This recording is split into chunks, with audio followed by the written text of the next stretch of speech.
अस्सलामुअलैकुम नाजरीन, मैं हूं अनीस आरिफ और आप देख रहे हैं द इंटरनल ट्रुथ। आज फिर से आपके लिए एक और काबिल सताइश वीडियो लेकर आए हैं।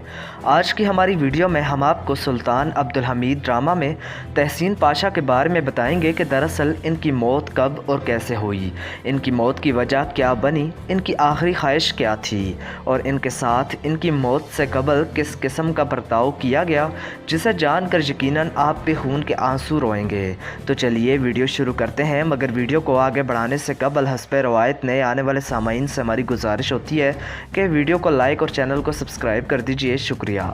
नाजरीन ग्रामी, दुनिया में जहां एक तरफ महमूद पाशा, सादतीन कोपैक, मीर सादक, मीर जाफ़र जैसे मक्कार और अयार गद्दार तारीख के सफ़ों में अपनी तमाम तर खबासतों के साथ ज़िंदा हैं, तो वहीं बावकार, गैरतमंद, वफ़ादार और अपने मुल्क व वतन पर जान निसार कर देने वाले मर्द मुजाहिदों के नाम भी रोज़े रोशन की तरह ज़िंदा जावेद हैं। इन्हीं में से एक नाम मर्द मोमिन, निडर, आशिक रसूल सल्लल्लाहु अलैहि वसल्लम और सुल्तान अब्दुल हमीद के देरीना साथी तहसीन पाशा का भी है।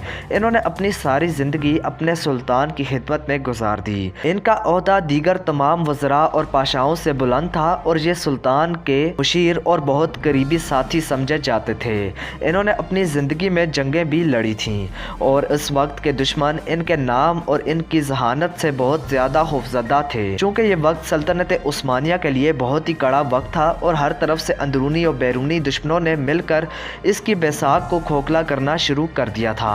तो यही वो मर्द मुजाहिद था जो सुल्तान अब्दुल हमीद के शाना बशाना हर मुहाज पर दुश्मनों के मंसूबों को आँख में मिलाता दिखाई दिया। इनकी मौत सीज़न 5 में दिखाई जाएगी, मगर इनकी मौत से कबल इन पर कई सारे मुजालिम ढहाए जाएंगे।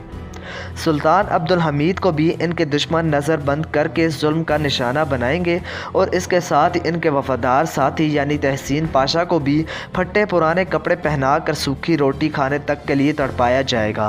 बहरहाल इनकी मौत के वक्त ये अपने सुल्तान अब्दुल हमीद के पास ही मौजूद होंगे और अचानक इनकी तबीयत नासाज हो जाएगी। जब सुल्तान डॉक्टर्स को बुलाने लगेंगे तो तहसीन पाशा इनसे ये कहकर इसरार करते हैं कि मेरी आखिरी ख्वाहिश है कि मेरी सांसें आपके सामने ही खत्म हो। और फिर ये जुल्मों से चूर डर इंसान जिसके खौफ से दुश्मनों पर लर्जा तारी हो जाता था, कलमा शहादत पढ़ते हुए अपने खालिक हकीकी से जा मिलता है।